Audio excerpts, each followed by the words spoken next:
My stepmother ordered me to remove my mother's necklace, claiming it clashed with corporate culture.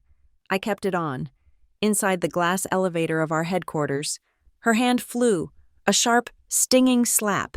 I didn't flinch, because nestled in the pearl pendant, a tiny lens was recording everything, and tomorrow morning, the entire board of directors would be my audience. My name is Nora Vale. At 32, I am the Chief Operating Officer of Caldera Logistics, a title I earned not through inheritance, but through a decade spent breathing diesel fumes in the distribution yards and memorizing shipping manifests until I could see them in my sleep. This morning, like every Monday, I walked into the glacial maw of Halcyon Tower, the city of Grey Bridge's steel and glass monument to itself, and the headquarters of the company my father co-founded. The lobby was a cathedral of quiet efficiency, the air scrubbed clean and chilled to a precise 68 degrees. Marble floors reflected the cool, impersonal light from recessed fixtures, making the entire space feel like the inside of a polished ice cube. Around my neck, resting against the silk of my blouse, was my mother's necklace. It was a simple thing, a single, lustrous pearl pendant on a delicate silver chain. It wasn't a valuable heirloom in the monetary sense. Its worth was measured in memory, in the faint, worn smoothness of the pearl that had rested against her skin for 20 years. It was my anchor, my private talisman in a world built of quarterly reports and hostile takeovers. The express elevator to the executive floors arrived with a soft, deferential chime. The doors slid open, revealing mirrored walls that reflected 1,000 versions of me, all identical, all composed. As I stepped inside, the scent hit me first. Sharp, expensive, a blend of white florals and something metallic, like unsheathed ambition. It was the signature fragrance of Valeria Cross, my stepmother, the acting CEO. She stood in the back corner, a statue carved from Italian wool and contempt. Her suit was a severe, charcoal gray, tailored so perfectly it looked less like fabric and more like a second skin. Her blonde hair was pulled back into a chignon so tight it seemed to tug at the corners of her eyes, giving her a look of perpetual, predatory alertness. She didn't greet me. She didn't even acknowledge my presence as a person. Her gaze, the color of a winter sky, fell directly to the base of my throat, to the pearl. The silence in the elevator was absolute, broken only by the whisper of the ventilation. It was a pressurized silence, the kind that precedes a storm. Her assistant, a perpetually nervous young man named Julian, stood beside her, his eyes glued to the glowing screen of his phone, pretending to be absorbed in an email that wasn't there. Valeria's lips, painted a severe shade of blood red, barely moved. "Take it off." The words were not a request. They were a command, delivered in a low, dangerous hiss that was meant to be felt as much as heard. It was a sound designed to bypass reason and trigger a primal instinct to obey. I kept my eyes forward, looking at my own reflection in the mirrored door. My expression was placid, a carefully constructed mask of professional neutrality. "This is a personal item, Valeria." "It's unprofessional," she countered, her voice dropping even lower. "It doesn't align with the corporate culture we are building. It's sentimental, weak." The door slid shut with a soft, final thud, sealing the four of us in the mirrored cube as it began its silent, rapid ascent. The world of Caldera Logistics was now contained within these four walls. This was her arena. The moment the lock engaged, she moved. It wasn't a dramatic lunge. It was a short, sharp shove of her shoulder into mine, a jarring impact that knocked me off balance. I stumbled back, my hand flying to the cool steel wall to steady myself. Julian flinched, his knuckles white as he gripped his phone. And then her hand came up. It was fast, not a wild, angry swing, but a controlled, precise strike.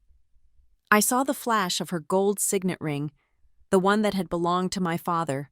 I saw the tightening of the muscles in her jaw. The slap was a dry, cracking sound that echoed unnaturally in the confined space. It wasn't a Hollywood sound effect.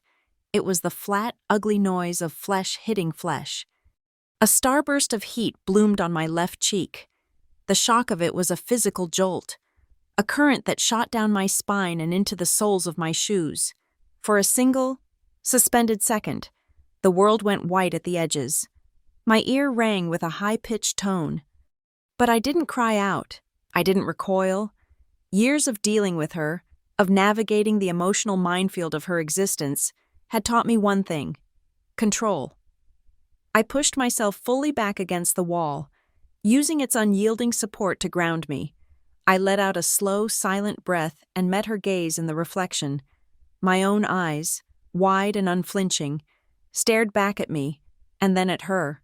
I held her stare, letting the silence stretch, letting the weight of what she had just done settle in the air between us. In her eyes, I saw no remorse. There was no flicker of regret, no fear of consequence.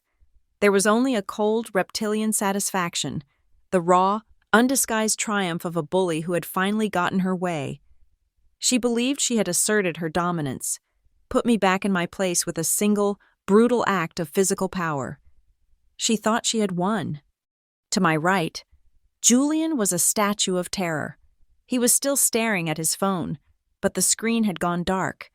His thumb hovered over the glass, but his hand was shaking so violently it was a visible tremor, a small, private earthquake of fear. He had seen it. He was a witness.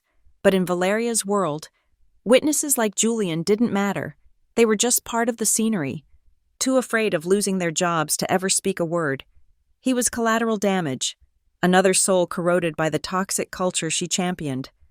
A soft chime announced our arrival at the 35th floor, the executive floor. The doors slid open onto a hushed, carpeted corridor. The air here was even more rarefied, the art on the walls more abstract and expensive. Valeria smoothed the front of her jacket, a gesture of pure, performative composure. She adjusted a cuff, then, without a backward glance, she strode out of the elevator, her heels clicking a sharp, confident rhythm on the marble inlay of the hallway. She nodded crisply to a passing vice president, a serene smile gracing her lips, as if she had just stepped out of a peaceful meditation session. Not a physical assault.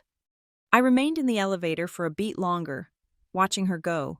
The heat on my cheek was beginning to subside, replaced by a dull, throbbing ache. My reflection showed the faint, pinkish outline of her handprint already beginning to form. Evidence. Slowly, I lifted my right hand. My fingers, steady now, brushed against the pearl pendant. It felt warm from my skin. My thumb found the tiny, almost imperceptible seam on its side. With a practiced, gentle pressure, I felt the faintest of clicks. I didn't need to look. I knew the microcamera embedded within, disguised as a flaw in the nacre, was still active.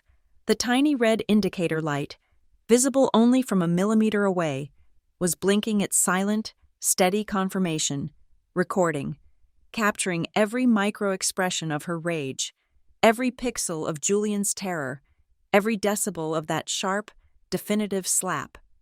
I finally stepped out into the corridor. The doors slid shut behind me. 20 feet down the hall, directly above the entrance to the executive suite, was a smoked glass dome housing a high-definition security camera. It was one of dozens on this floor, a silent, all-seeing network that Valeria herself had insisted upon for transparency and security. I paused directly beneath it, tilting my head up slightly as if admiring the architecture. I let a small, tight smile touch my lips. Not a happy smile, but one of grim satisfaction. A smile just wide enough for the camera's lens to register clearly.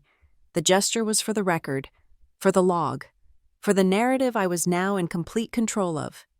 Inside my head, a voice, calm and cold and clear, spoke the words I couldn't say aloud.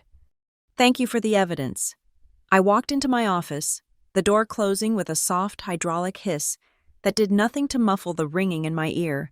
The sting on my cheek had settled into a deep, radiating throb, a physical reminder of a boundary crossed. My office, on the 34th floor, was a floor below hers, a deliberate choice I'd made to maintain a sliver of autonomy, It was furnished in the same corporate-approved palette of gray steel and glass as the rest of Halcyon Tower. But through the floor-to-ceiling window, I had a clear view of the loading bays far below. To me, that was the real heart of the company, the pulsing, chaotic, vital hub of trucks, containers, and people who actually moved things from one place to another. From the outside, Caldera Logistics was the unsinkable ship of Graybridge commerce. Our corporate communications department was a well-oiled machine, churning out glossy quarterly newsletters filled with smiling employees and record-breaking performance metrics. The lobby featured a sprawling, backlit wall of honor, a gallery of brass plaques and framed awards celebrating our supposed commitment to innovation, integrity, and community. Tourists and business students would sometimes stand before it, taking pictures, believing they were looking at the face of modern American success. I passed it every morning, and it felt like walking past a beautifully maintained mausoleum. It honored something that was already dead. The largest photo on that wall was of my father, Everett Vale. In it, he's younger, his hair still dark, laughing as he cuts a ribbon in front of our very first warehouse. He's not wearing a suit, but a worn flannel shirt, his sleeves rolled up to his elbows. He co-founded Caldera with a handshake deal and 2 second-hand trucks. He believed in logistics as a kind of circulatory system for the economy, a noble, necessary craft. He loved the smell of diesel and the complex poetry of a perfectly optimized load manifest. He died of a sudden heart attack 3 years ago, on a golf course during a mandatory corporate retreat that he had grumbled about for weeks. His death created a power vacuum, while I was busy ensuring that his loss didn't cause a catastrophic failure in our supply chain. Valeria made her move. She had been my father's second wife for 5 years, a polished and politically savvy former consultant he'd met at a conference, with a portfolio of shares he'd gifted her and a network of board members she had charmed. She swiftly consolidated power. She convinced the board that in a time of grief, the company needed a steady, experienced hand at the helm. Her hand. She was appointed acting CEO, a temporary title that became more permanent with each passing day. My own path to the C-suite had been forged in steel and concrete, not boardrooms. I started at 18, working summers in the Graybridge warehouse. I learned to operate a forklift before I properly learned to drive a car. I spent years on the dispatch floor, my voice hoarse from shouting over the radio, learning the intricate dance of routes, drivers, and deadlines. I climbed the ladder rung by rung, from shift supervisor to regional manager to, finally, COO. I knew the name of every long-haul driver on the eastern seaboard. I could read a load-balancing sheet and see not just numbers, but the fatigue in a driver's eyes or the strain on an aging truck's suspension. I knew the guts of this company. Valeria, on the other hand, was obsessed with its skin. She spent millions on rebranding initiatives, hiring consultants to host brand therapy workshops and synergy summits. While I was rerouting a fleet of trucks to bypass a blizzard in the Rockies, she was debating the precise shade of blue for our new logo. She spoke in a language of buzzwords and empty corporate platitudes, convincing investors and the media that Caldera was entering a bold new era.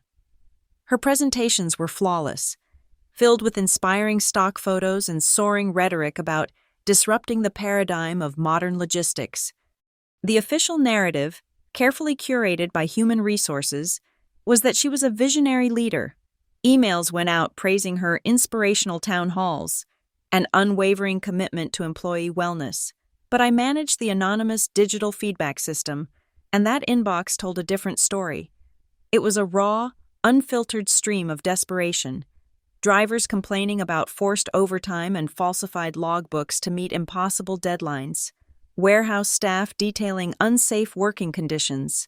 Mid-level managers lamenting the pressure to cut corners and prioritize Valeria's pet projects over essential maintenance. It was a litany of exploitation. A silent scream from the engine room of the ship she was so busy polishing on the deck. That's when I started my own logbook, not for shipments, but for her. In a locked file on a secure personal server, I began to document everything. The time and date of every meeting where she gave a verbal directive that contradicted official policy, the names of employees who were promoted for loyalty rather than merit, the suspicious consulting fees paid to firms owned by her friends, every time she bypassed the established procurement process, every instance where safety protocols were quietly ignored to speed up a delivery for a preferred client. It was a quiet, patient accumulation of data, a meticulous mapping of the rot spreading from the top down. My mother's necklace became my shield during this time. Clara Hale Vale was my father's first wife, a quiet, brilliant woman who worked as an archivist. She died of cancer when I was 16. The pearl was the last gift my father ever gave her.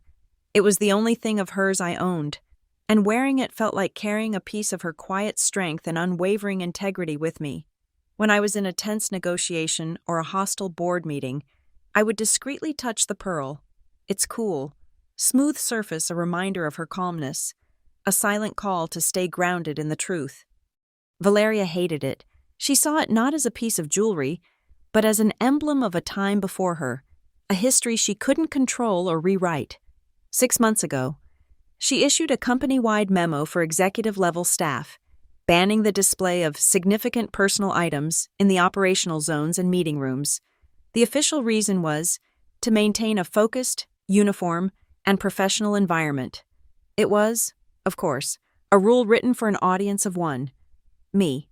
The hypocrisy was breathtaking, every day. Valeria herself wore a thick, ostentatious gold bracelet, a heavy, clanking thing that looked like a gilded manacle. It was her personal item, her symbol of power, and therefore exempt from her own rule. The slap in the elevator wasn't just about a necklace. It wasn't just a momentary loss of control. It was a calculated act of aggression against everything that Pearl represented. She wasn't just striking me. She was trying to strike my mother's memory from the corporate narrative. She was trying to break the last physical link I had to the moral compass that built this company. The one person who had taught me that integrity was not a buzzword to be printed on a poster, but a standard to live by, even when no one was watching. As I stood in my office, the throb in my cheek finally clarifying into a cold, hard certainty, I knew something had irrevocably fractured. It wasn't my spirit. It was the facade, the perfect, polished lie of Caldera logistics that Valeria had constructed for years. I had navigated the hypocrisy, walking the line between honoring my father's legacy and surviving his wife's reign. I had played the game, believing I could fix the damage from the inside, that I could steer the ship back on course. But the echo of that slap changed the calculation. It was the sound of a final straw breaking. It was the realization that you cannot reason with a tyrant, and you cannot fix a rotten structure by polishing one of its beams. You have to expose the decay to the light. From that moment, standing at my window, overlooking the trucks that were the lifeblood of our company, I was no longer interested in coexisting with the lie. I was going to burn it to the ground. The throbbing on my cheek was a dull metronome counting down the seconds of Valeria's reign. Back in my office, I didn't bother with an ice pack. The physical pain was secondary, a mere echo of a much deeper, more calculated conflict. To understand why a simple pearl necklace could provoke a CEO to commit assault in her own headquarters, you have to understand that Valeria wasn't fighting me. She was fighting a ghost, and the necklace was that ghost's most powerful icon. It began with my father's will. It was a straightforward corporate document for the most part, dividing his personal assets and company shares. But there was an addendum, a section titled, "On the Mementos of Clara Hale Vale." In it, my father, in language that was uncharacteristically sentimental for him, specified that any items belonging to my mother were to pass to me unconditionally. He wrote that these items, particularly the pearl pendant she wore on the day we signed the lease for the first warehouse, were not just personal effects, but symbols of the company's foundational spirit, a spirit of partnership, trust, and shared dreams. The will was a public document, filed with the court, accessible to any interested party, including the board of directors. The necklace wasn't just mine. It was a legally recognized artifact of Caldera's history. Valeria knew this, of course. She had read the will with the veracity of a forensic accountant, and it infuriated her. In every high-stakes meeting with investors or potential clients, her eyes would find the pearl at my throat. I would see her jaw tighten, a tiny muscle flexing just below her ear. While I was presenting logistics data or outlining operational efficiencies, she would be staring at the necklace, her focus completely broken. To everyone else in the room, it was a piece of jewelry. To her, it was a spotlight, illuminating the one thing she could never have: legitimacy. It was a constant, silent declaration that I was a veil, and she was a cross. I was legacy. She was an acquisition. The whispers in the hallways of Halcyon Tower had their own kind of truth. The company archives, which I maintained access to, contained a black and white photograph of the ribbon-cutting ceremony for that first warehouse. There's my father, looking impossibly young, and beside him, my mother, her hand on his arm, a proud, quiet smile on her face, and around her neck, catching the flat light of the photographer's flash, is the pearl. It's the company's genesis story, frozen in silver gelatin. Valeria wasn't in that picture. She wasn't even in my father's life. She arrived 2 decades later, a footnote in a history that my mother had helped write the first chapter of. Valeria isn't afraid of a pearl. She's terrified of symbols she can't control. She understood that power. True power wasn't just in a title or a corner office. It was in the story a company tells about itself. She had spent 3 years meticulously rewriting Caldera's story, casting herself as the visionary savior who had modernized a stagnating enterprise. But the necklace was a stubborn, irrefutable fact that contradicted her entire narrative. It reminded everyone, every single day, that the soul of Caldera Logistics was forged long before she arrived. It reminded them that I didn't just work here, I belonged here. Her paranoia had been escalating for months. Last Tuesday, it took a new, more aggressive form. An email was dispatched from corporate security, announcing spot inspections of high-value personal assets for all senior executive staff, citing a vague new insurance rider. It was a power play, pure and simple, and it was aimed directly at me. The security guards, looking deeply uncomfortable, were instructed to ask us to remove any significant jewelry for documentation purposes. It was a test. She wanted to see if I would obey an order that was clearly designed to humiliate me, to force me to remove my mother's necklace in front of my colleagues. I knew that to refuse would be framed as insubordination. To comply would be to surrender. So I chose a third option. I went back to my desk and composed a polite, professionally worded email. I sent it to the head of security and the director of human resources, and I CC'd the company's general counsel. In it, I stated that I was happy to comply with all official company policies and requested a copy of the new, specific policy document mandating these inspections. For my records, I wanted the rule in writing. The reply, which came a day later, was a masterpiece of corporate evasion. It was a word salad of phrases like proactive security posture, dynamic risk assessment, and in accordance with unwritten best practices. There was no policy document, there was no official board-approved rule, there was only Valeria's will, masquerading as corporate procedure. She had overplayed her hand, and the paper trail I had just created proved it. That evening, I went home and unlocked a file on my computer I hadn't opened in years. It was a set of CAD files for the pendant setting. My father, an engineer at heart, had designed it himself. I spent an hour studying the schematics, the delicate claw setting, the weight distribution, the bail, and I saw it. A microscopic vent hole, drilled through the back of the setting, a common feature in old jewelry to allow the pearl to breathe and prevent moisture buildup. It was no bigger than a pinprick, but it was big enough. The next day, I didn't go to a jeweler. I went to a specialist, a man who normally did work for private investigators and law enforcement. He dealt in discretion and technology, not sentiment. I gave him the schematics and the necklace. The instructions were precise. The original pearl was to be scanned, 3D modeled, and replicated in a polymer of identical weight, color, and luster. Inside that hollow replica, he was to install a high-fidelity pinhole microphone and a 4K pinhole camera lens. The lens would peer through a newly drilled, microscopically small aperture at the front. The microphone would use the pre-existing vent hole at the back. The battery and storage would be infinitesimally small. Good for 3 hours of continuous recording, activated by a pressure switch disguised as a tiny flaw in the silver setting. The weight had to be exact, the appearance flawless. It had to be a ghost. I got it back on Friday. When I held it in my hand, it felt the same. It looked the same. The pearl had the same soft glow, the silver the same familiar coolness, but it was no longer just a memento. It was a weapon, patiently waiting to be armed. I put it on. It felt colder than before, heavier with purpose. This morning, when I walked into Halcyon Tower, I was hoping I wouldn't have to use it, but I knew Valeria, her ego, bruised by my polite, procedural defiance, would demand retribution. She couldn't attack my work. My department's metrics were the best in the company. She couldn't attack me professionally without cause. So she would attack the symbol. She would come for the necklace. I knew it was only a matter of time. When her hand flew across the elevator, when her signet ring scraped the air an inch from my face, she thought she was making a final, definitive statement of her power. She thought she was erasing a symbol, punishing her rival, and winning the war for Caldera's soul.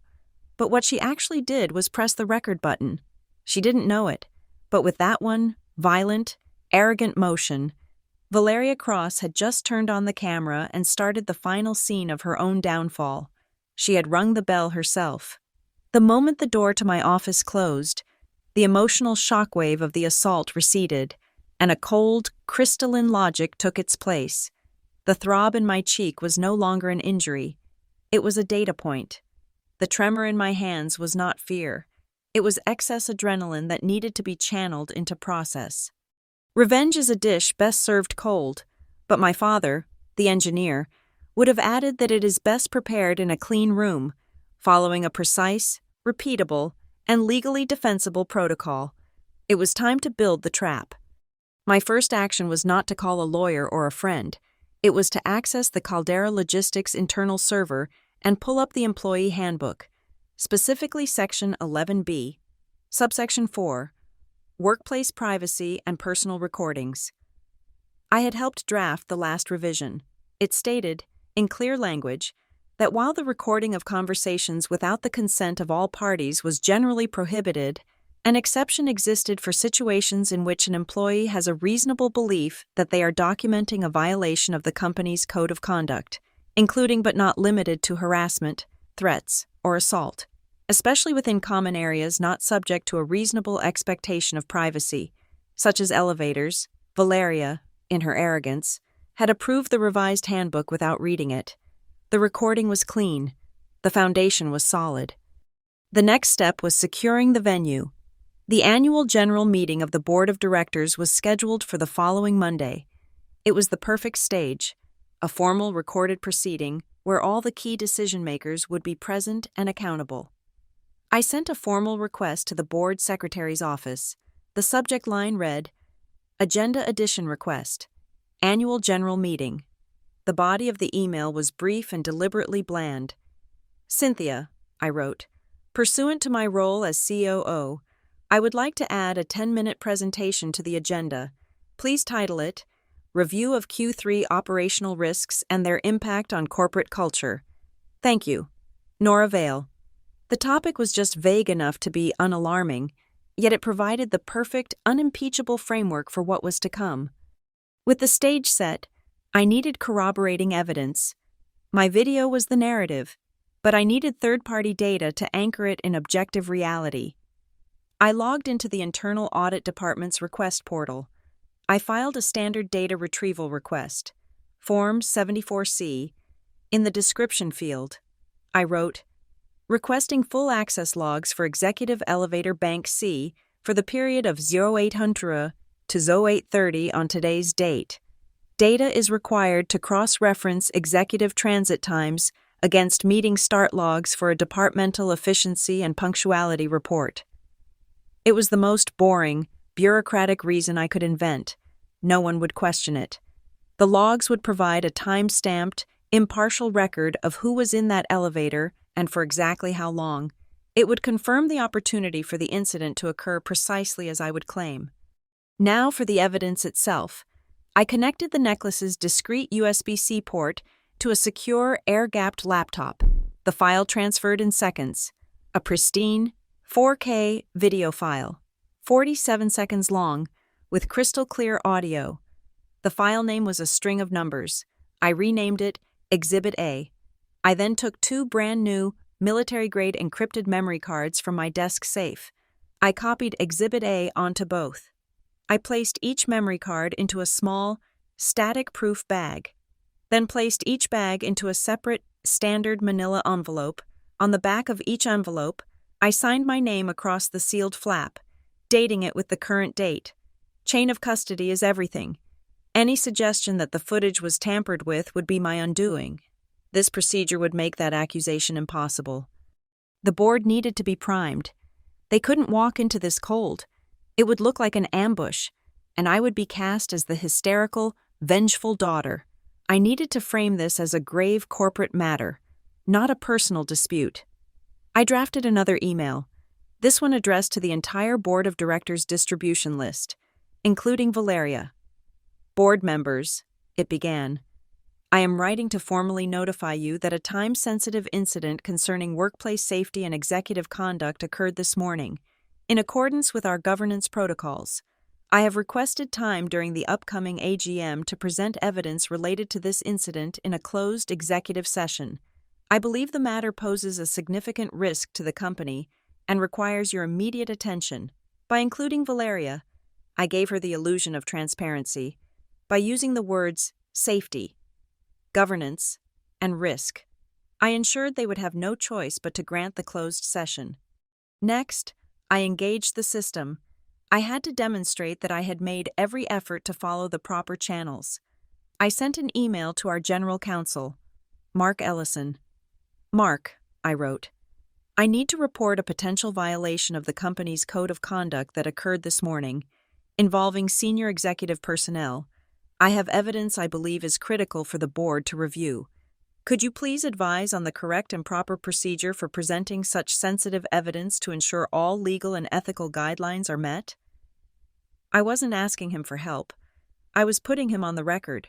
I was creating a paper trail that proved I was not a rogue actor, but a responsible officer of the corporation seeking guidance from its legal counsel. The witness, Julian, was the most delicate piece of the puzzle.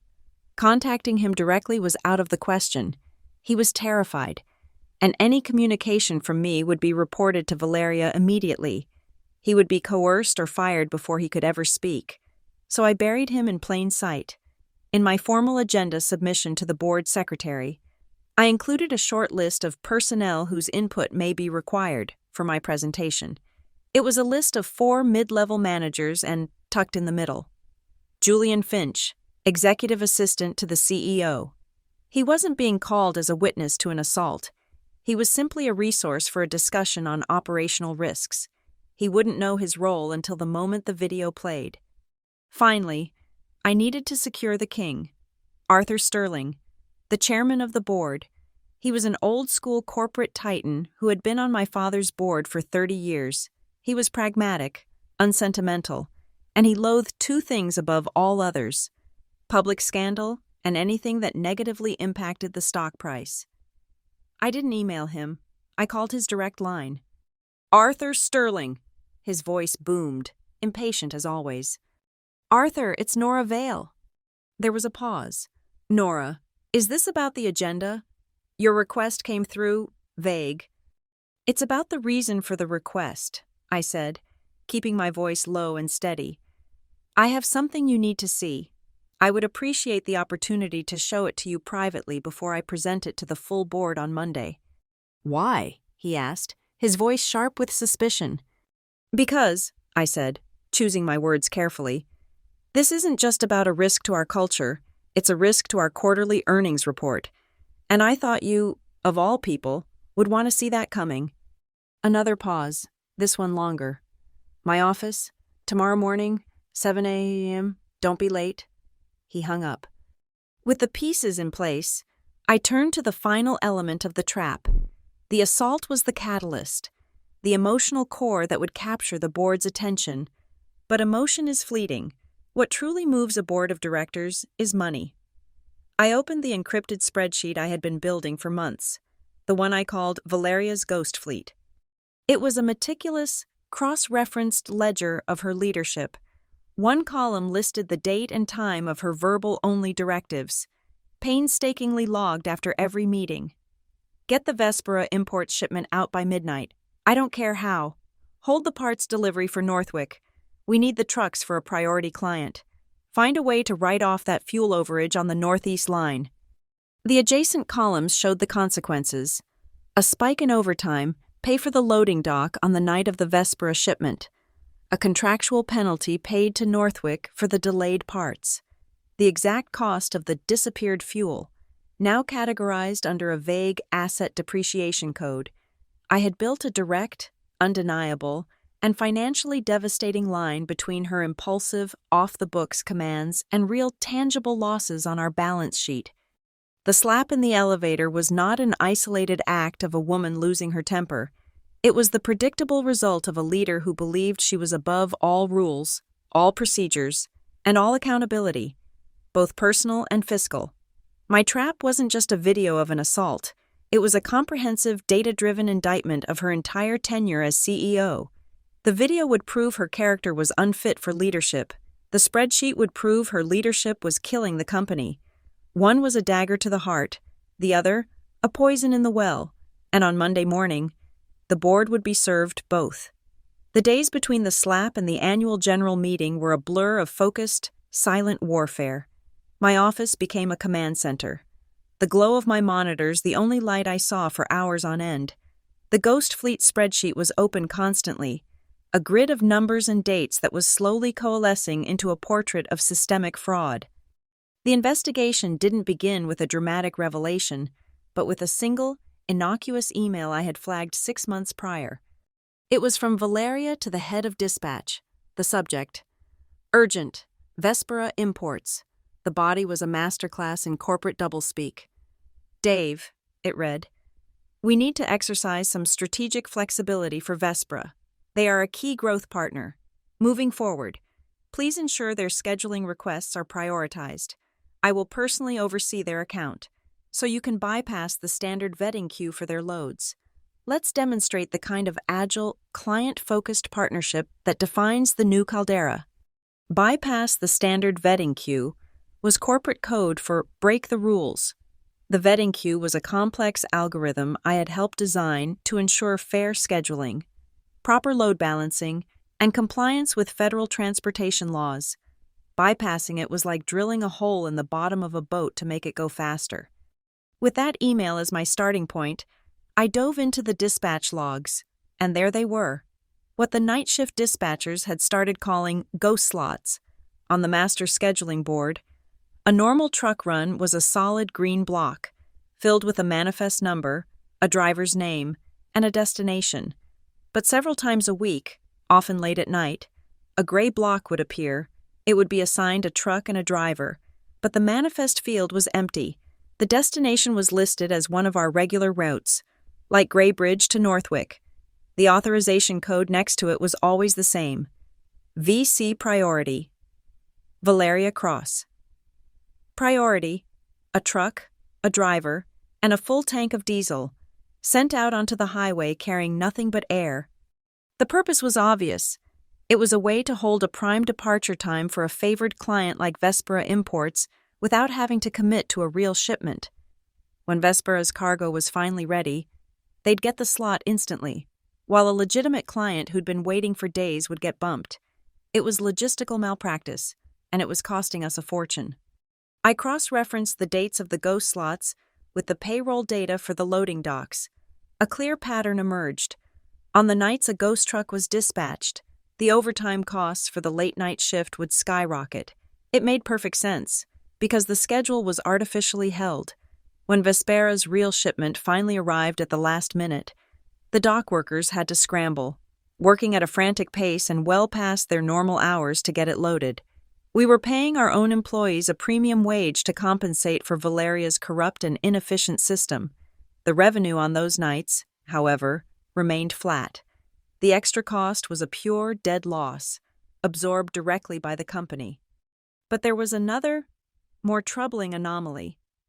I pulled the telematics data for the ghost runs. Every Caldera truck is equipped with a GPS tracker that reports its position, speed, and engine status in real time. I overlaid the GPS data from a dozen different VC priority runs onto a map. The declared route was a straight shot up the interstate. The actual route was not. Every single truck, without exception, made a deviation. About 40 miles outside Graybridge, it would exit the highway and travel for several miles down a series of county roads, stopping for precisely 27 minutes in an industrial park that contained no official Caldera facilities. Then, it would get back on the highway and proceed to its empty destination. 27 minutes, every time. It was too consistent to be a coincidence. The data could only tell me so much. I needed the human story. I sent a coded text to a night shift supervisor in the Graybridge yard, a man named Marcus, I'd promoted twice and trusted implicitly. Need to know about the VC priority runs, I wrote. Hearing rumors about pressure on the logs, is it real? His reply came an hour later. It's real, Nora. We're told to pre-clear them. No standard HSE checks on the Vespera loads when they finally show up. Just get it on the truck. A few of the guys have had to delete their initial inspection logs after the fact. We all know it's wrong, but the word comes down from the 35th floor. We do it, or we find another job. Health, safety, and environment checks weren't optional. They were a legal requirement, designed to prevent accidents, catch hazardous materials, and ensure our trucks were roadworthy. Forcing employees to skip them and then delete the records wasn't just bad management. It was a criminal conspiracy. I knew an internal audit must have flagged these cost overruns. I dug into the corporate server, searching for any reports related to Northeast Corridor fuel consumption and overtime. Nothing came up. I broadened the search. Still nothing. It was as if the data didn't exist. Finally, using my COO-level administrative access, I ran a search for all files modified by Valeria's executive assistant in the last 6 months that had had their sharing permissions altered. One file appeared. Its name was a random string of characters. Q3 log OP at temp/rev or It was stored in a temporary network directory slated for automatic deletion. I tried to open it. Access denied. This file is locked for administrative review. I overrode the lock. The PDF was a 30-page internal audit report. It detailed everything I had discovered and more. The fuel waste, the overtime fraud, the scheduling inefficiencies. It was a damning, thorough, and utterly professional takedown of the Ghost Fleet system. The final page was a scanned copy of the report's summary, which recommended an immediate cessation of the priority override system, and scrawled across the bottom of the page, in Valeria's sharp, jagged handwriting, was a note in red ink. Unacceptable optics. We will absorb this. Push the risk analysis to the next quarterly review, VC. I printed the entire report, all 30 pages. The hum of the printer was the only sound in the room. I held the last page in my hand. The page with her signature, her order to consciously and deliberately hide corporate malfeasance. This was the smoking gun. This was the proof that she knew. And in that moment, the reason for her violent, obsessive hatred of my mother's necklace became blindingly clear. It wasn't just about history or symbolism. It was about evidence. I opened my calendar and her spreadsheet side by side. I created a new timeline. On one side, I listed the dates of the most egregious ghost runs, the dates of the audit, the date she had locked the file. On the other side, I listed the dates of major board meetings, investor calls, and strategy sessions where I had been present. The correlation was chilling.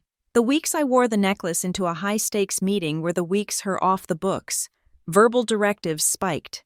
My wearing it seemed to trigger a deep-seated paranoia in her, a frantic need to assert her control in the shadows, to prove that she could still move the levers of power in ways I couldn't see.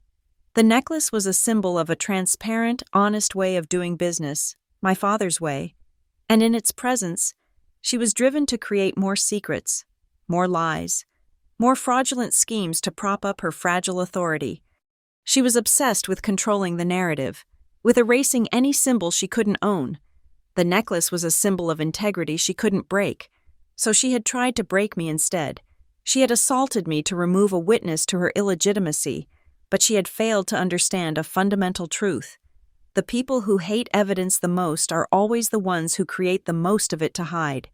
The Sunday night before the meeting, Halcyon Tower was a ghost ship adrift in the dark city. The usual hum of commerce was gone, replaced by the low, omnipresent whisper of the building's life support systems. The security guard in the lobby barely glanced up from his novel as my keycard granted me access to the executive elevator. The ride up was a silent ascent through a column of darkness, floor after floor of empty sleeping offices. The boardroom on the 35th floor was a cavern of polished mahogany and black leather. The long table, a single slab of obsidian-like wood, reflected the muted city lights from the panoramic window like a dark, still lake. The air was cold and smelled of glass cleaner and old money. This room was the heart of Valeria's power, a place where fortunes were decided with a nod and careers were ended with a whisper. Tonight, it was my laboratory. I walked to the head of the table, the spot reserved for the chairman, and set down my briefcase. My first order of business was the technology. I powered on the 85-inch screen that dominated the far wall. It came to life with a soft whoosh, bathing the room in the cool blue glow of the Caldera Logistics logo. I located the input panel hidden in the table's surface. With a precise click, I inserted the first of the 3 encrypted memory cards into the USB port. The file appeared on the screen. Exhibit A. I navigated with the tabletop remote, its buttons cool and solid under my thumb. I hit play. The video filled the massive screen. The mirrored walls of the elevator created a disorienting fisheye effect. The audio was shockingly clear. Valeria's hiss, "Take it off," seemed to seep from the walls. Then, the shove, the sharp, ugly crack of the slap, the sound of her ring connecting with my skin. I watched it, my face impassive. The image was 10 feet tall, a grotesque monument to her hubris. Julian's terrified. Shaking hands were visible in perfect 4K clarity. I let the full 47 seconds play out. The video ended on the image of the elevator doors closing, leaving my reflection, marked and resolute, staring back. Silence returned to the room. I ejected the memory card. Then I inserted the second one and played the file again. Then the third.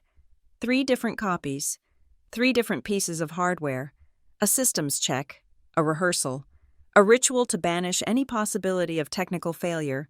Everything worked perfectly. From my briefcase, I took one of the sealed manila envelopes. This one contained the 3rd memory card. I placed it squarely in the center of the leather blotter at the chairman's seat. On top of it, I laid a small, folded note card. On it, I had written a single sentence in my neatest print. "Arthur, please open this only after all board members are seated and the session is formally convened." It was a piece of stage direction, a way to ensure that the evidence was introduced under my terms, within the formal recorded minutes of the meeting. I walked to the glass wall that separated the boardroom from the executive lounge. The lights were on in the lounge, a warm, inviting glow that was a world away from the cold tension in the boardroom. And there she was, Valeria. She was holding court, entertaining a small group of investors who were in town for the meeting. She was laughing, a practiced, musical laugh that never quite reached her eyes. She gestured with a champagne flute, and the light caught her heavy gold bracelet, sending a flash of yellow light across the room. She was so confident, so untouchable in her element, completely oblivious to the digital ghost of her own violence that I had just summoned in the next room. She was a queen on the deck of a ship that had already been scuttled. I turned away from the window and took out my phone. I had one more piece of the external infrastructure to verify. I dialed the direct line for the night shift security supervisor. "Building security, Henderson speaking. Mr. Henderson, this is Nora Vale, COO. I have a quick question regarding video data retention. Of course, Ms. Vale. How can I help? I need to confirm the retention period for the hallway cameras on the 35th floor, specifically the one designated Exec Core Cam 04, overlooking the boardroom entrance. I heard the clacking of a keyboard. One moment. Okay, I have it. All cameras on the executive level have a 72-hour rolling retention period. The data is backed up to a secure off-site server at midnight every night. So the footage from this morning, say between 08 o'clock and 08:30, is secure and will remain so through tomorrow afternoon? Yes, ma'am. Absolutely. Thank you, Mr. Henderson. That's all I needed. I ended the call. That was my insurance policy. If my own video was somehow challenged, a formal request for the building's security footage would show Valeria striding out of that elevator, composed and perfect, followed seconds later by me, with my hand on my cheek. It would corroborate my timeline perfectly. Next, I opened the file containing my formal written statement. It was a dry, factual account of the incident, stripped of all emotion. It detailed the time, the location, the individuals present, the words spoken, and the physical actions taken. It was a police report in all but name. I printed a single copy on the boardroom's networked printer. The machine whirred to life, the sound unnervingly loud in the silent room. I took the warm page, checked it one last time, and signed my name at the bottom, the ink a dark, definitive slash. I clipped it to the front of the 30-page internal audit report, the one Valeria had tried to bury. Then, I sent a single text message to Julian Finch. My fingers were steady as I typed. Julian, tomorrow's board meeting may be difficult. If you want to ensure your own safety and professional distance from the proceedings, I suggest you take the seat closest to the exit. I hit send. It wasn't a threat or a promise. It was a piece of strategic advice. It offered him an out, a way to physically and symbolically separate himself from Valeria. It would also place him in the board members' line of sight, a visible, nervous wreck who would confirm the video's authenticity with every trembling breath. My preparations were complete. All the pieces were on the board. I stood in the center of the vast, empty room and performed one last, private ritual. I walked to the main light control panel by the door and pressed the master switch. The room plunged into absolute darkness. For 5 long seconds, I stood there, letting my eyes adjust, feeling the weight of the silence and the unseen power concentrated in this space. Then, I pressed the switch again. The lights flooded back on, sterile and unforgiving. It was a small thing, a symbolic act. I was the one controlling the lights now. I was the one who would decide what was illuminated and what remained in the shadows. I returned to the table and picked up my mother's necklace, which I had taken off while I worked. I didn't put it on. I laid it on the polished mahogany surface, the single pearl glowing softly under the recessed lighting. In the cold, corporate stillness of that room, it looked like an eye, my mother's eye, a patient, unwavering witness. It had started as a memento of love, become a target of hate, and transformed into an instrument of justice. Tomorrow, it would be just a necklace again. I took a long, slow breath, feeling the chilled air fill my lungs. My mother had rarely raised her voice, but her words had the density of stone. A piece of her advice, one she had given me when I was struggling with a bully in high school, echoed in my mind with perfect, resonant clarity. "Nora," she had said, her hand gently on my shoulder, "don't ever feel you have to speak louder than the truth. Just create the space for the truth to be heard. It will always be the loudest thing in the room." The air in the boardroom was thick with the scent of expensive coffee and low-grade anxiety. Every seat at the mahogany table was filled. At its head sat Arthur Sterling, the chairman, a man who looked as if he'd been carved from a block of granite and dressed in a Savile Row suit. To his right and left were the other 5 board members, a collection of stern, weathered faces representing decades of corporate power. Mark Ellison, the company's general counsel, sat slightly apart, his leather-bound portfolio open, his pen poised. Valeria was seated directly across from me, a portrait of regal composure in a sharp, cream-colored suit. She gave me a tight, condescending smile as Arthur Sterling called the meeting to order. Julian, her assistant, had heeded my warning. He occupied the chair nearest the door, looking pale and small. With a soft, definitive click, the magnetic lock on the boardroom door engaged. The session was now sealed. We were in the vault. "Ms. Vale," Arthur said, his voice a low rumble. "The floor is yours." I stood up, my movements calm and deliberate. I was not wearing the necklace today. It had served its purpose. "Thank you, Mr. Chairman, members of the board. I've requested this time to discuss a pattern of operational risks that have begun to manifest as a significant, and I believe, correctable, drain on our Q3 profits." I clicked the remote. The 85-inch screen behind me lit up with a series of charts and graphs. I walked them through the data with dispassionate precision. The rising overtime costs in the Graybridge yard, the unexplained fuel expenditures on the Northeast Corridor, the increasing frequency of last-minute schedule disruptions. The board members nodded along, their expressions a mixture of concern and professional detachment. This was their language: numbers, data, the bloodless reality of the balance sheet. Valeria watched me, a smirk playing on her lips, confident that this was just some petty operational squabble she could easily dismiss. "These inefficiencies," I continued, my voice even, "are not random. They are symptoms of a deeper issue within our corporate culture, stemming from a breakdown in procedural adherence at the highest level. To understand the origin of this breakdown, we need to examine a specific moment when protocol was bypassed." I clicked the remote again.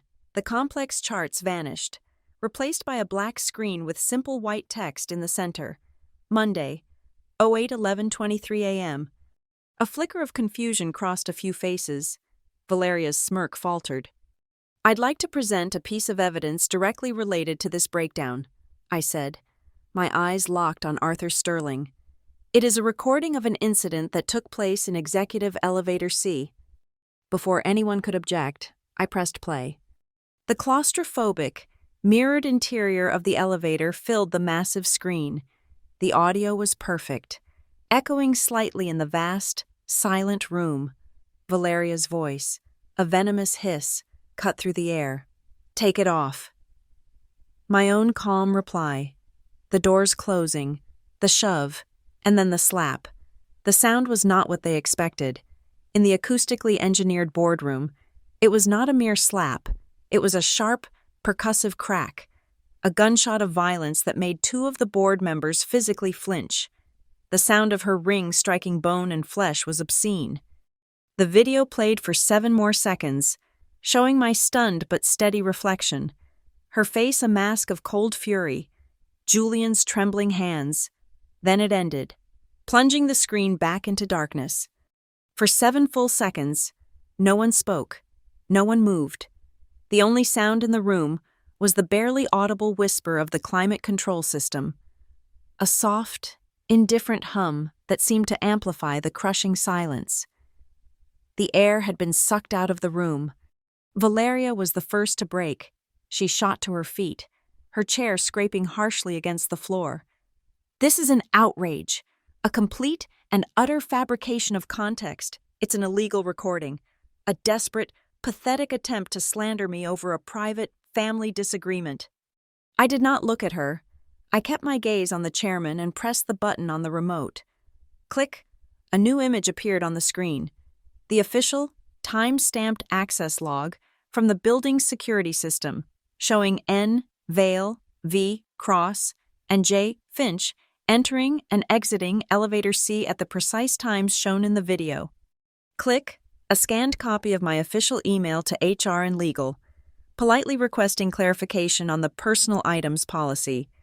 Click. The evasive, non-committal email response from HR. Click. A GPS telematics map of a ghost truck, showing its 27-minute detour into an unauthorized industrial park. Click. A side-by-side comparison of overtime costs on nights with and without a VC priority run. With every click, another piece of her defense crumbled. With every new slide, the narrative she was trying to spin, that of a private spat, was systematically dismantled and replaced by a pattern of corporate abuse and malfeasance.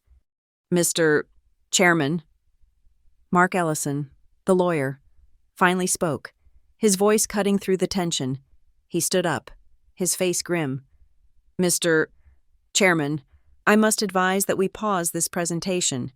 Given the nature of what has been presented, we have moved beyond a simple board review. For the protection of the company and all parties involved, we need to immediately engage formal evidence preservation procedures. Arthur Sterling held up a hand, silencing him. He hadn't taken his eyes off Valeria, who was still standing, her face now pale, her composure shattering like fine china. He leaned forward, his hands clasped on the table. He asked only one question, his voice low and dangerously calm. Valeria, do you deny it? It was the fulcrum on which her entire world teetered. The question wasn't about the numbers or the trucks. It was about the slap, the one undeniable act of violence they had all just witnessed. Her eyes darted around the table, desperately searching for an ally.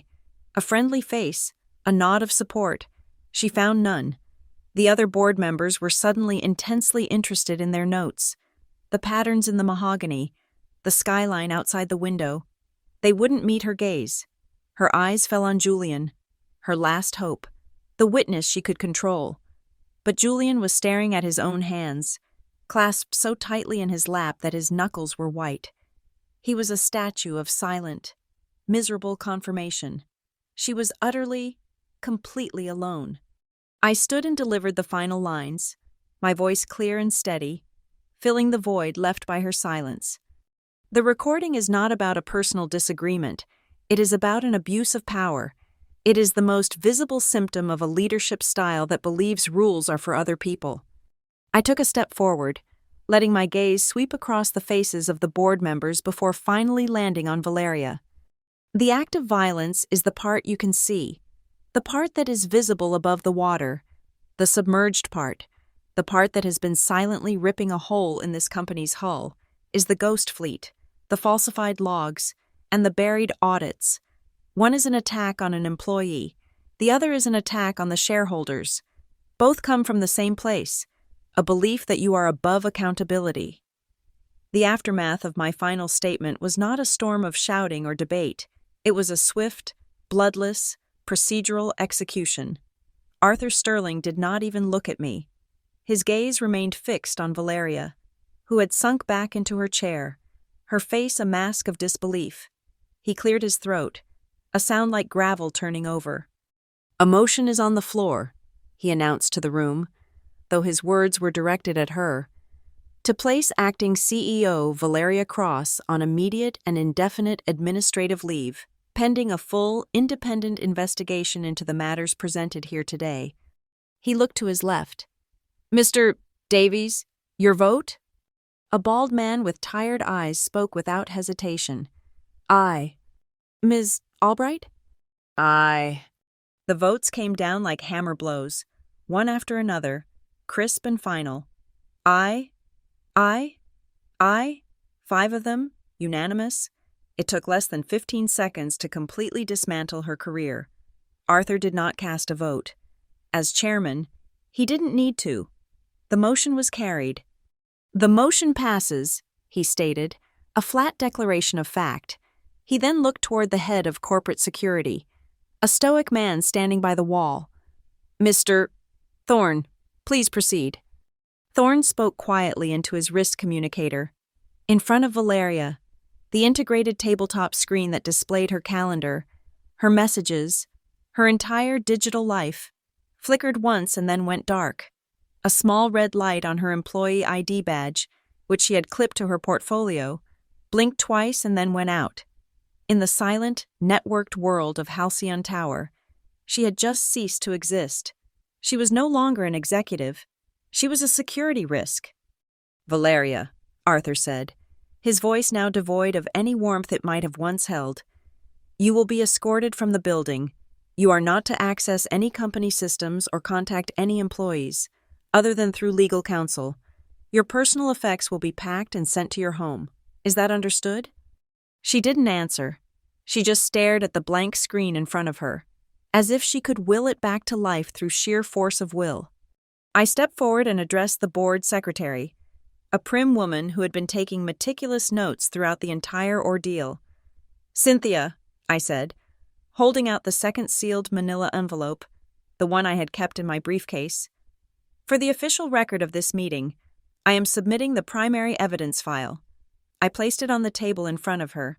She accepted it with 2 hands, as if it were a sacred object, and immediately stamped it with the date and time before placing it in a locked portfolio. The chain of custody was now formally transferred. Mark Ellison, the general counsel, cleared his throat, drawing the board's attention. "Members of the board," he began, his tone grave, "I must advise you that we have witnessed evidence of 2 potential criminal acts: assault, as defined by state law, and potential wire fraud and conspiracy related to the falsification of transport logs. My office will prepare a full brief, and I strongly recommend we proactively contact the relevant authorities. We must be seen as cooperating fully from the outset." Arthur nodded grimly. "Do it, Mark, and get a press release drafted. Internal only for now." He glanced at the director of communications. "The message is simple.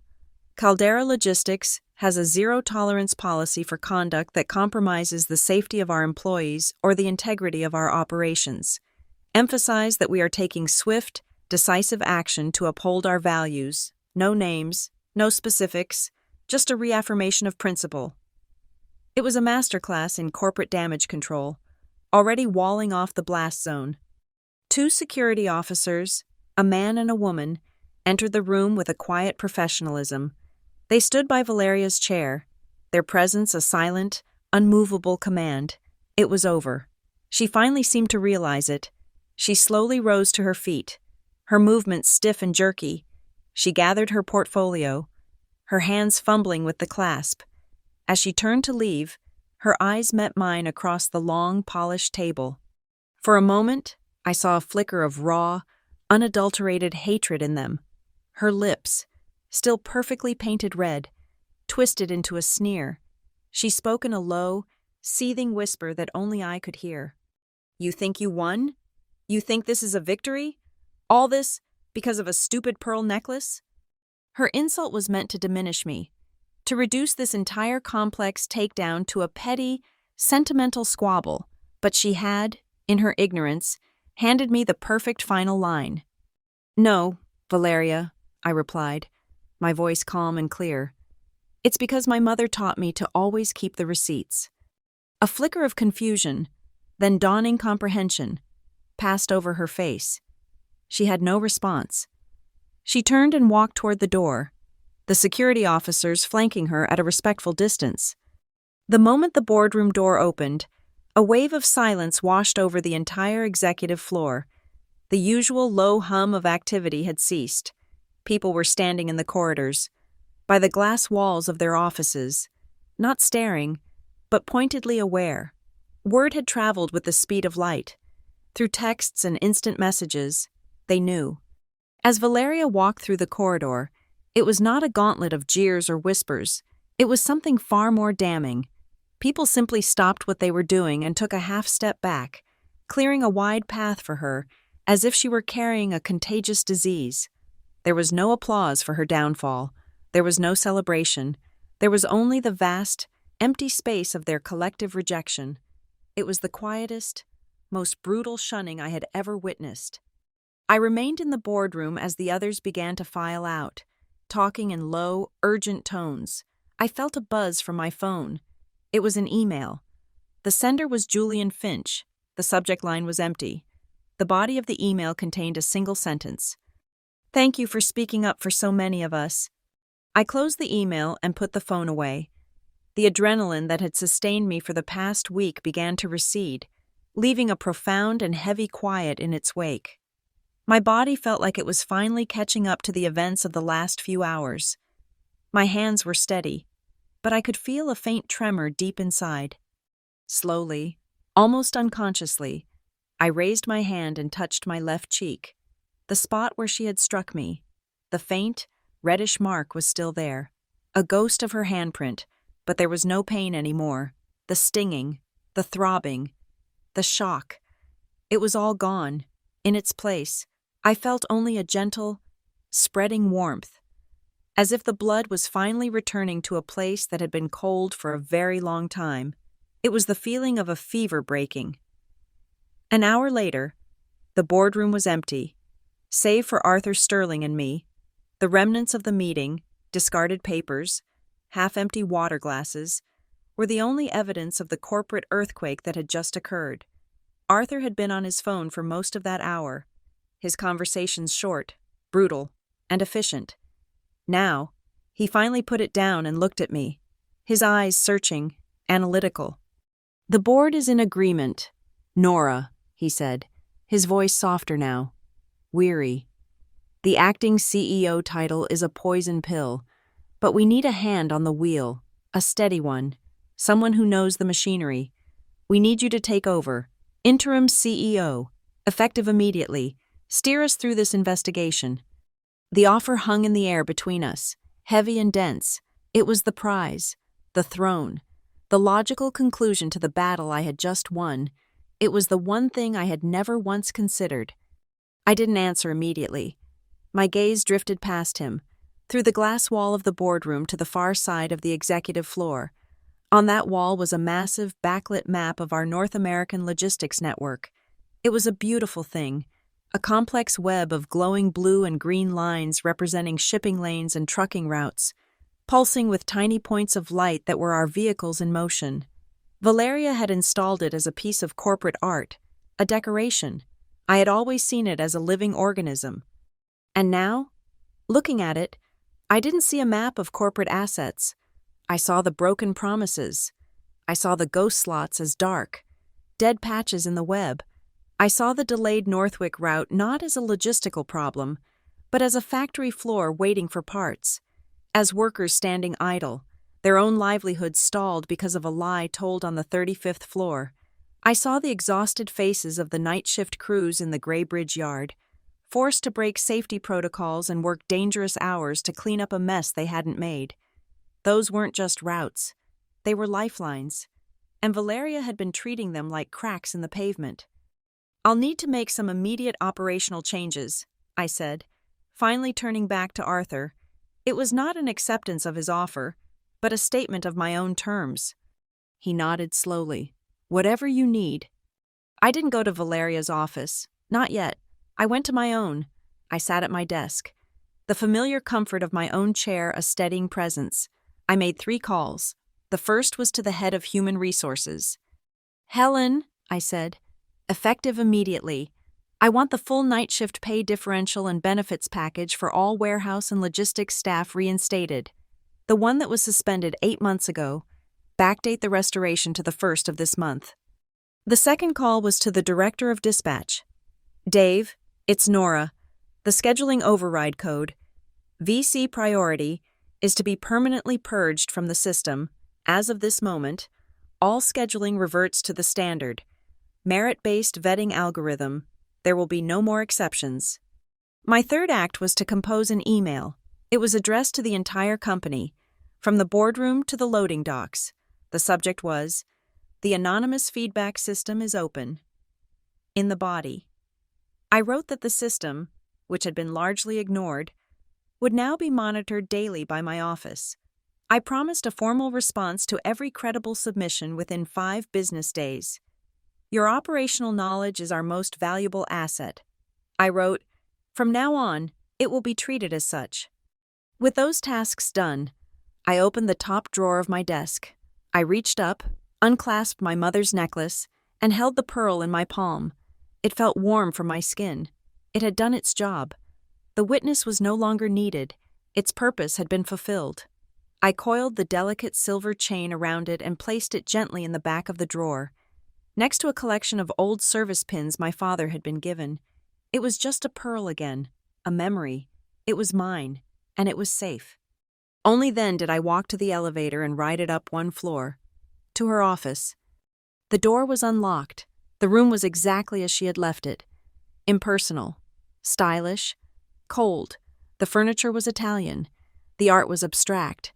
The view of the city was even more spectacular than my own. But as I stepped inside, the ghost of her was still there.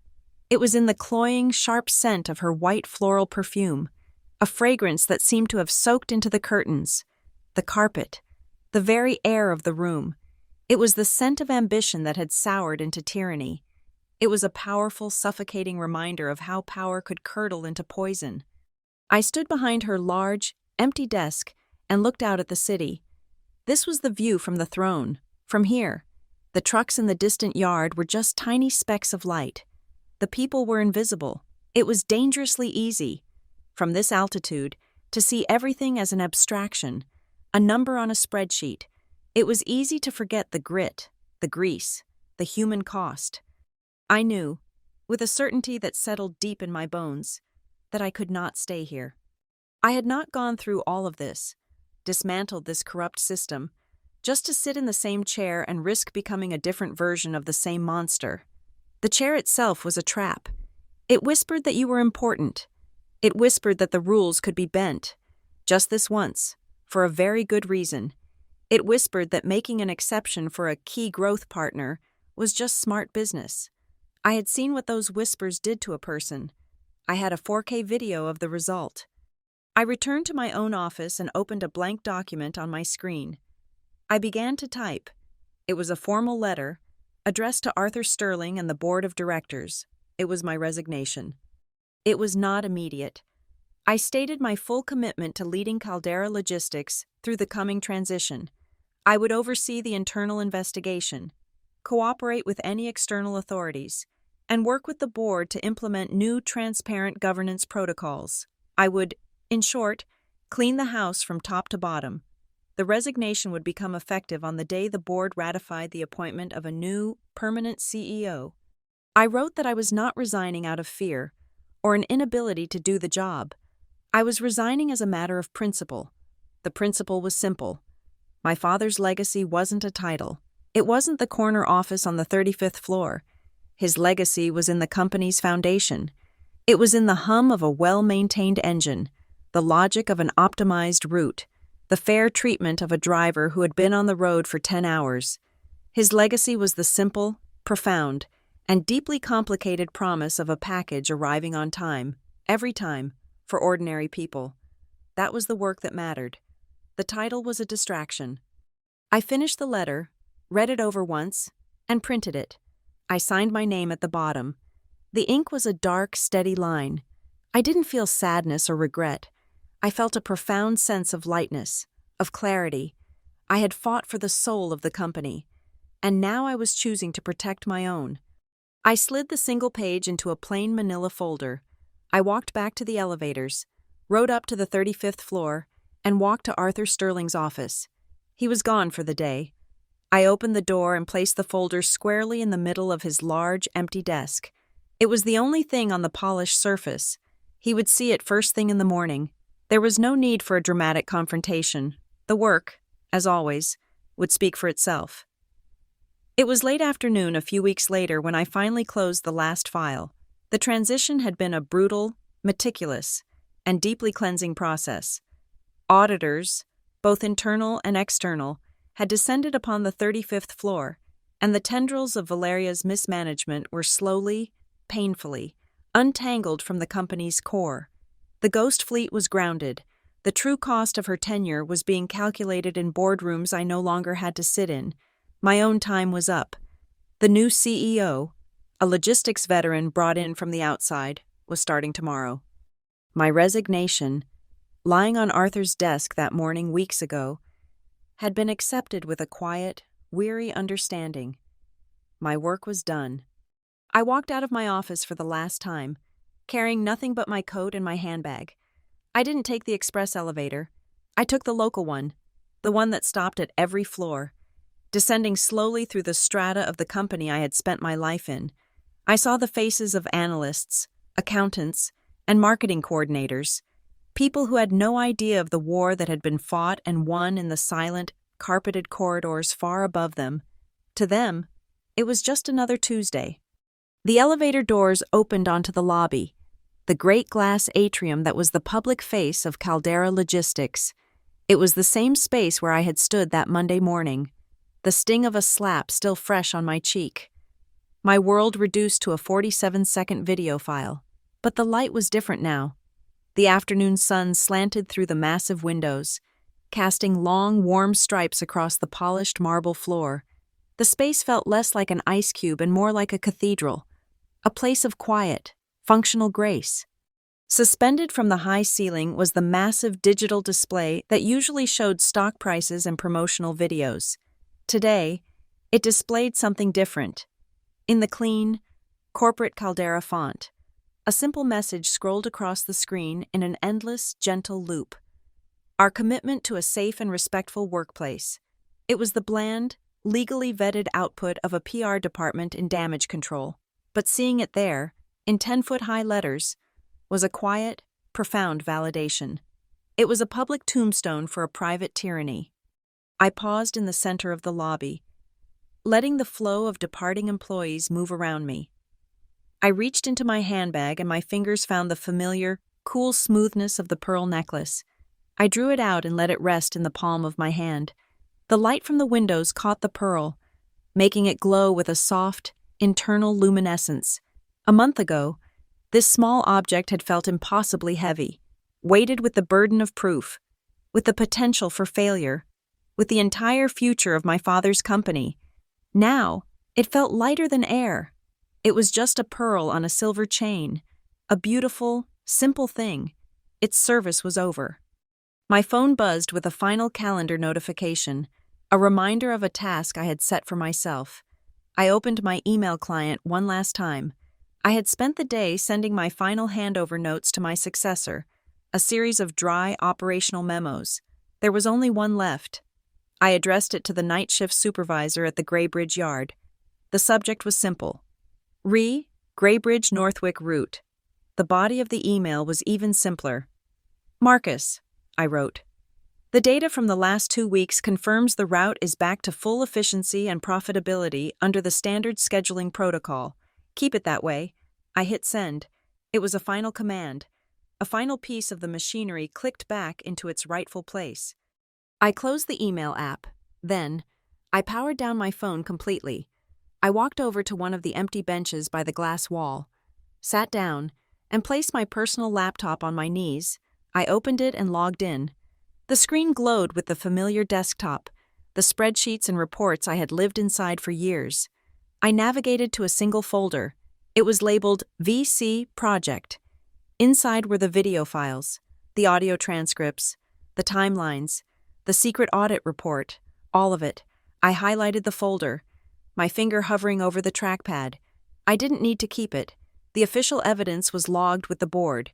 The rest was just a burden. I dragged the folder to the trash icon, then I emptied the trash. With the files gone, I initiated the shutdown sequence.